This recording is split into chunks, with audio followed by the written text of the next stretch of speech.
Welcome back to Buddha Bites. I'm Iris Fairfax, and this is episode 19. We are filming in the month of December, which is where a lot of our cultural holidays converge. And those holidays and this season have flavors that are attached to them, which are inspiring me to make a bread pudding. Why bread pudding? Well, because I came across some challah in the store that I really love the scent of and I wanted to use. They put the eggnog back out again, and I went to the liquor store and I saw some rum. So what better to do than to bring all of these flavors together in a nice comfort dessert that really doesn't cost a lot of money and is delicious, and it's great for potlucks or for your holiday dinner at home. So let's go into the kitchen and make bread pudding. This recipe is based on one that I found online from a site called Moms Need to Know. And it is for an eggnog bread pudding with a rum sauce. And so I use that as my jumping off point.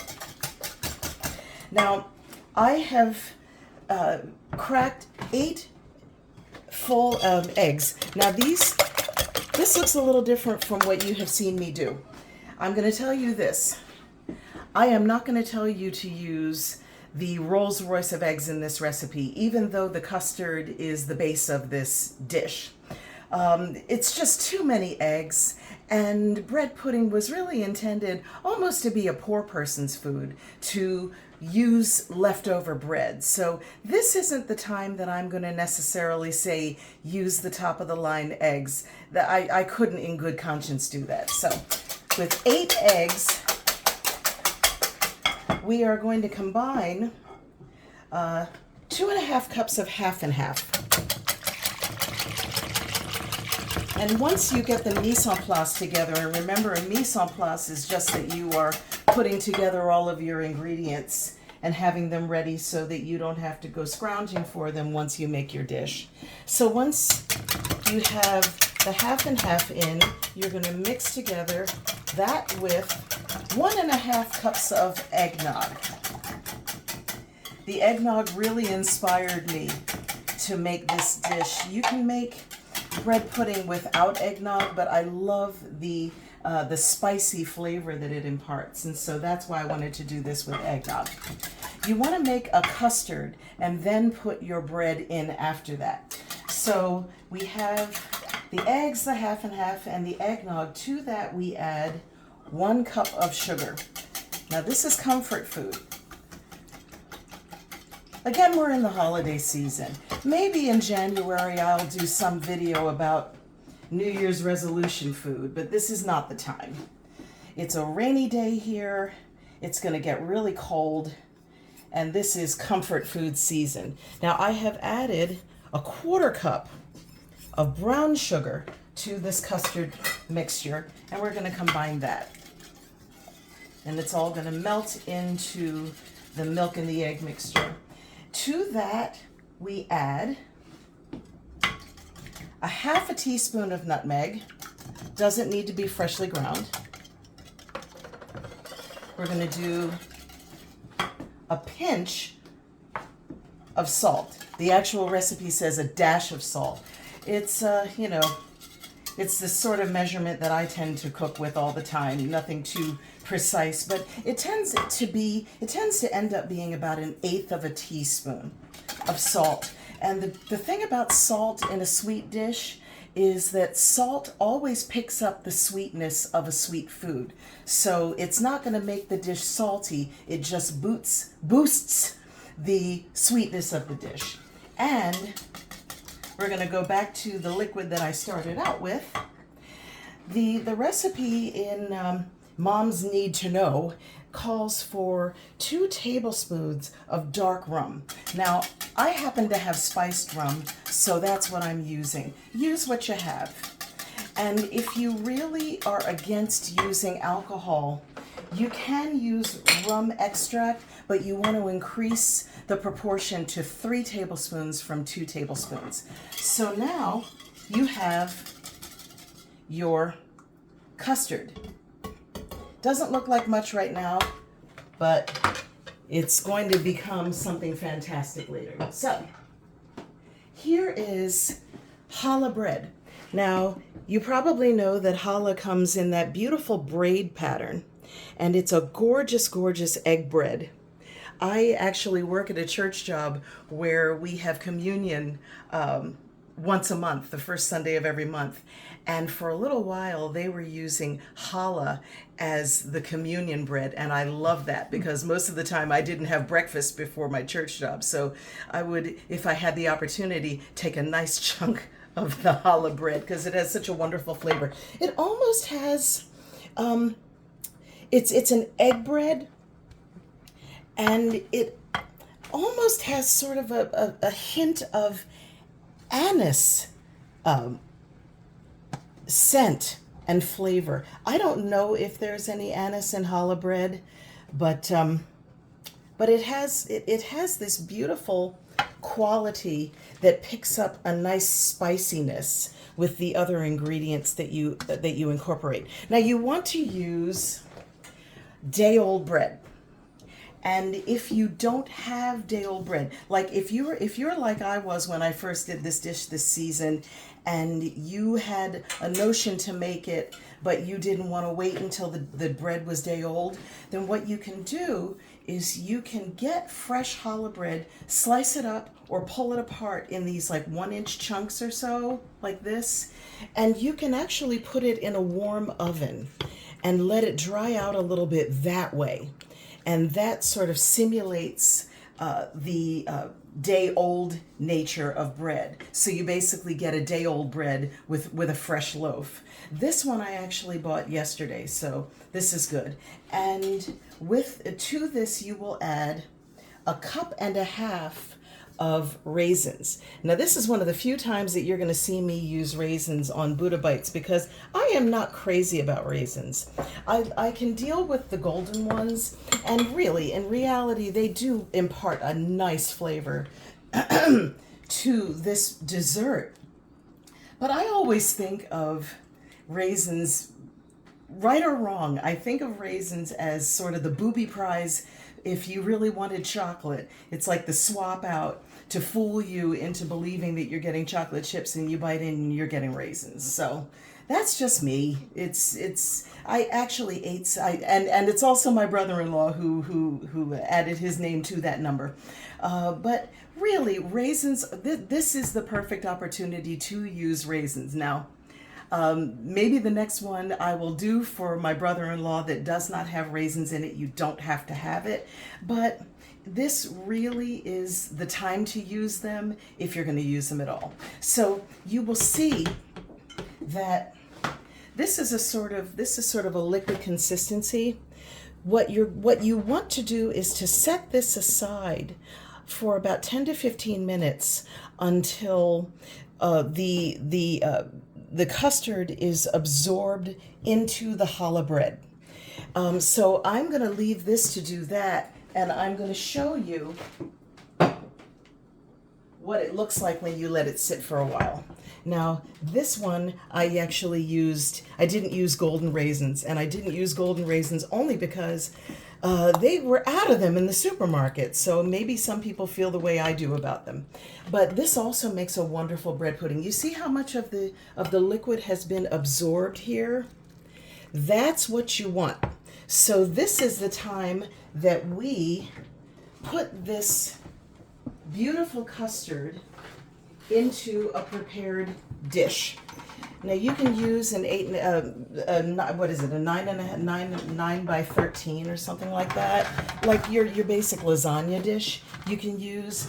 But I like pans. I like dishes like this. Now this, Lisa and I went to an antique store and I found this beautiful fluted dish. I don't know. I've never made gougere.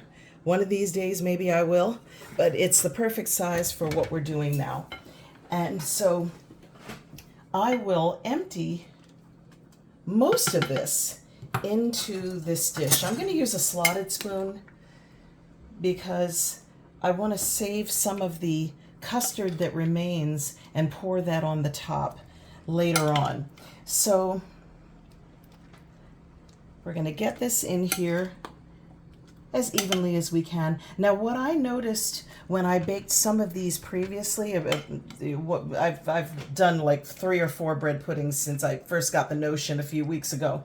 The raisins have such a high sugar content because they are, of course, grapes that have been dried, but they still have a high sugar content.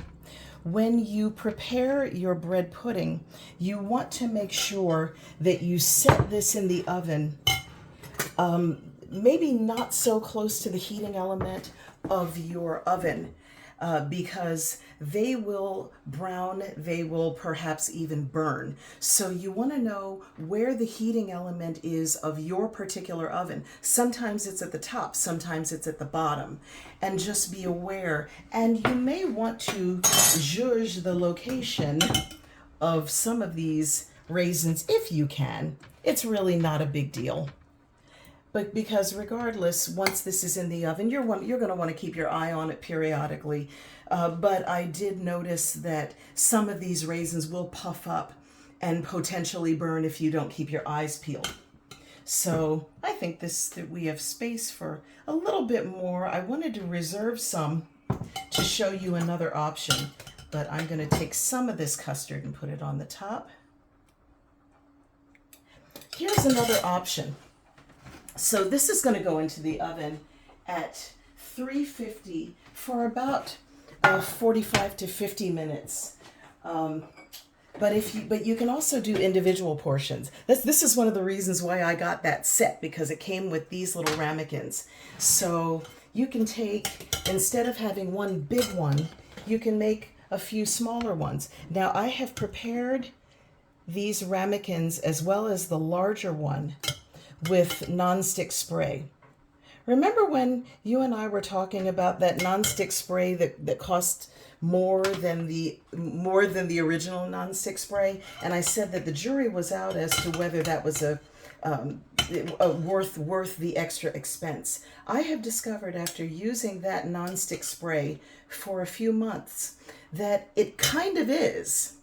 The sort of higher end nonstick spray actually, and I'm being a little sloppy with this, but this is why I'm putting it on a sheet pan. It actually does release foods like eggs, and you know me and my eggs. It actually releases it a little bit better from a pan. So if you want to do, say for instance, this one that's called the Pam Ultimate, I don't think that it's absolutely essential that you use it, but I have noticed a slight difference in the effectiveness of this being able to release food after you wash it. So it's worth you looking into it and making a decision for yourself. So I am going to make a few of these ramekins for individual portions. For a little while at the restaurant where I work, my boss had me make individual bread puddings for sale to special at the restaurant on the weekends. And eventually he sort of took some version of my recipe and ended up having the regular kitchen guys do it. But I still think mine is far better. And guess what? So do they think that mine is better. But that's okay. So I'm going to do one more of these. And then we will take the rest of the custard and pour it on top. Let me get rid of this. I'm being a little bit messy with this, but it doesn't really matter. I might put a little bit in each one. And I'm a lefty, so if you'll bear with me that you might not see everything. And we are going to put these in the same oven, but since they're smaller, it's going to take less time for them to cook. So I would say that you want to look at these after about a half an hour or so. And these will stay in a little bit longer than the big one. But regardless, we have a sauce to make, so there'll be plenty of time for these to bake and set up. See you at the stove. So while the bread puddings bake in the oven, we're going to make a sauce. And my people let me know that I just misspoke. Obviously, the bread pudding that is the big one is the one that's going to take longer to bake than the smaller ones. So you want to keep an eye on both of them, but you want to take out the smaller ones first. Correction. So here's the sauce. You start out with a non-stick pan and equal parts of butter. This is a half a cup of butter,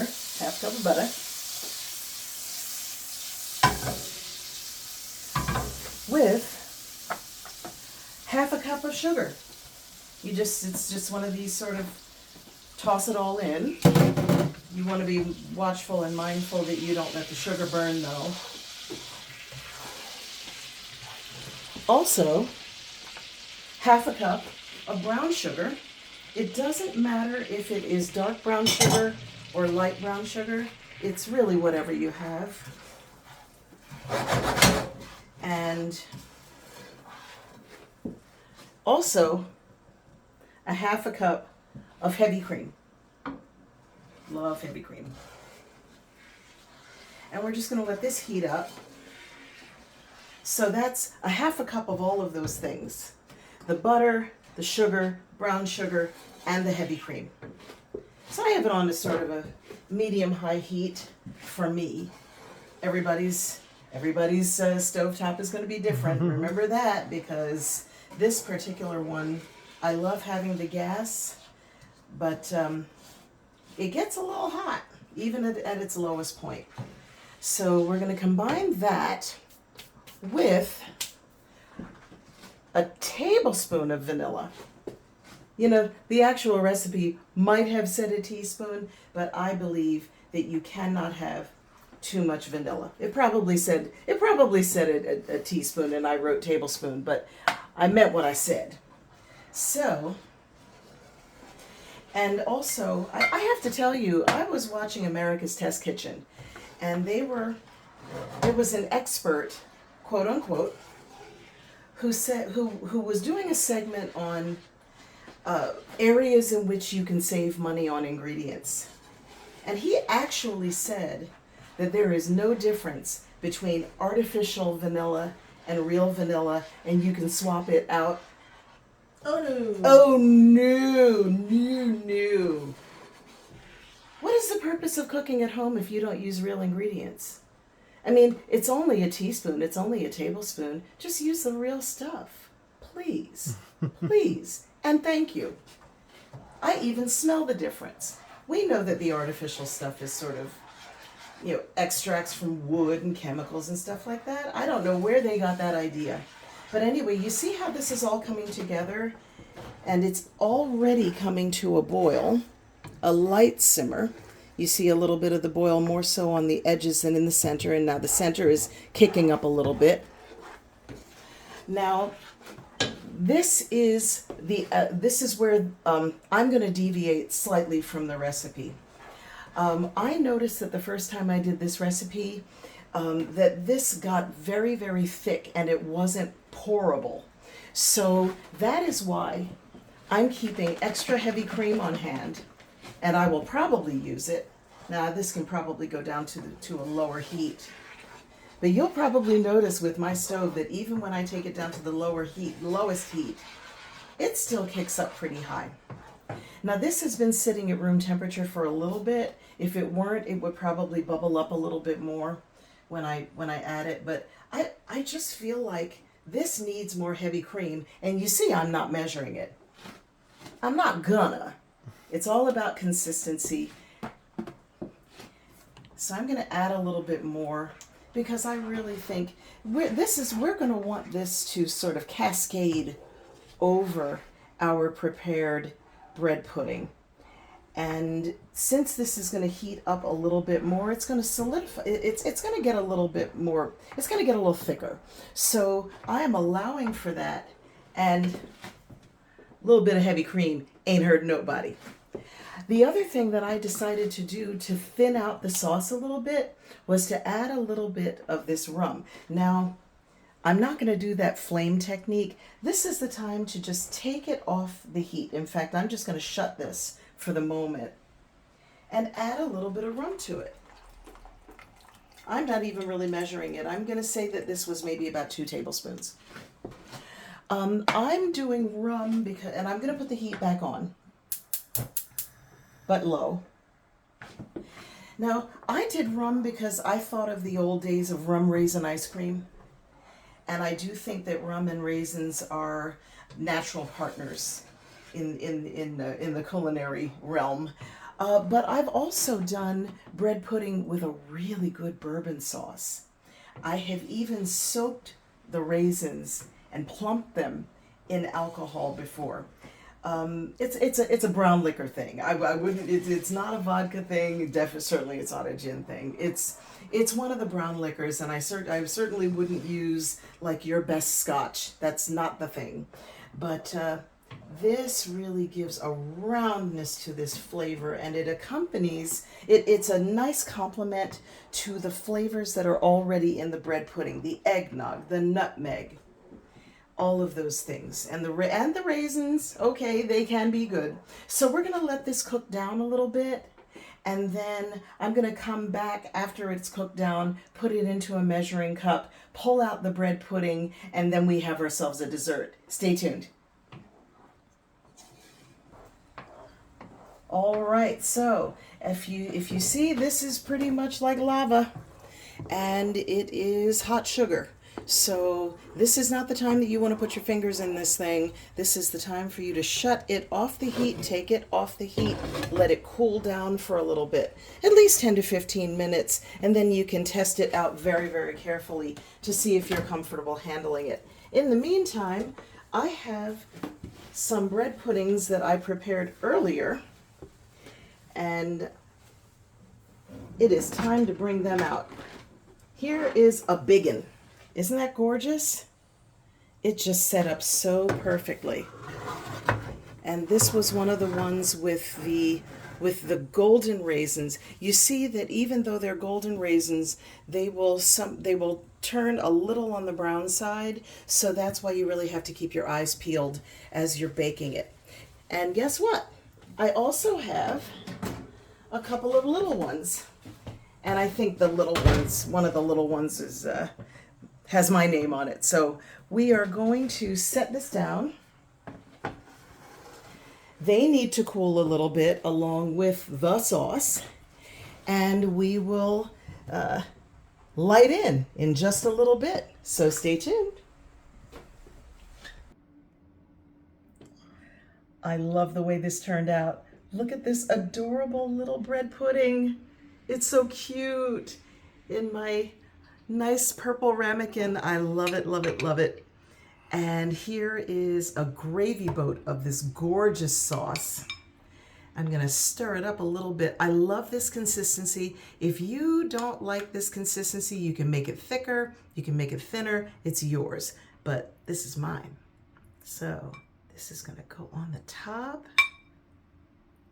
This is decadent. We will save the lighter dishes for the New Year's resolutions. But for now, let's give this a taste. This has been cooling for a little while.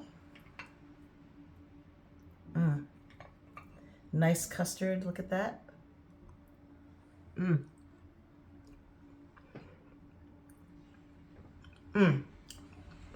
With all of the rum, it's not boozy. All you have is really a caramelly taste with a tiny little hit of rum in the back. This is just, I'm gonna have to end this soon because I'm gonna need to put a hurtin' on this thing. But it goes beautifully with my spiced rum. So, I did want to share with you that you can always cover this in the oven with a little bit of foil if you feel like the raisins are getting a little too brown, and then take it off and just let it brown on the top toward the end. but I am very happy with the way that this turned out. It's great in this individual portion, or you can spoon it out from the big one. So try this at home. Please tell me what you think about it. And if you like what you see here, I would love it if you would tap the thumbs up in YouTube, share with your friends, and subscribe to my channel. And tell me what it is that you'd like to see in the future. In the meantime, I have some bread pudding to finish. So if you will excuse me, this is Iris Fairfax from Buddha Bites, reminding you that you are the Buddha. See you next time.